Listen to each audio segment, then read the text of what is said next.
ఇక అసెంబ్లీలో ఎస్సీ వర్గీకరణ బిల్లు బీసీ రిజర్వేషన్ పెంపు బిల్లును ఆమోదించినందుకు గాను కాంగ్రెస్ పార్టీ ఆధ్వర్యంలో సంబరాలు మిన్నంటాయి.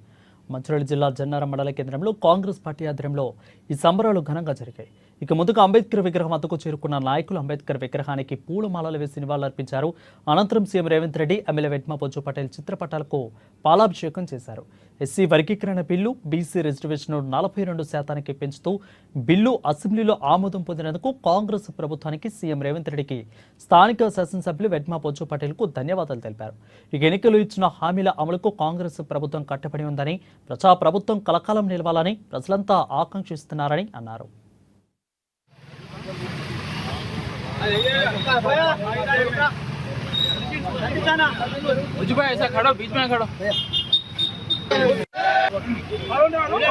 ప్రీతమ నాయకులు రేవంత్ రెడ్డి గారు అసెంబ్లీలో బీసీలకు 12% రిజర్వేషన్ పెంచి తీర్మానం చేసిన విషయం తెలిసిందే.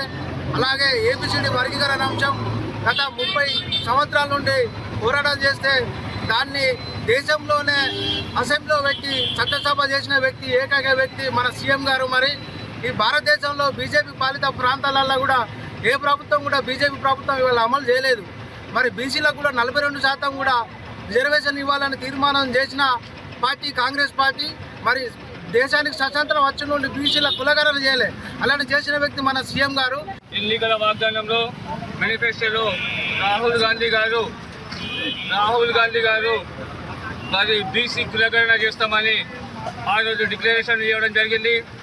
ఎవరు అడగకున్నా కానీ స్వతంత్రం వచ్చినప్పటి నుంచి కూడా బీసీలు కానీ ఎస్సీలు కానీ అర్ధవర్గాల కులాలలో అంగదొక్కబడుతున్నారు. దాన్ని గ్రహించి సమితి స్థానం కావాలి, అందరికీ రాజ్యాధికారం కావాలనే ఒక ఆకాంక్షతో రాహుల్ గాంధీ గారు బీసీ నినాదంతో బీసీ కులగణన చేయాలని ఆ రోజు ప్రకటించడం జరిగింది. దాన్ని గ్రహించి దాన్ని మేనిఫెస్టోలో మన బీసీ కులగణన చేసి అమలు చేసి ఈరోజు తెలంగాణ రాష్ట్రంలో దేశంలోనే నంబర్ 1గా ఇవ్వడం జరిగింది.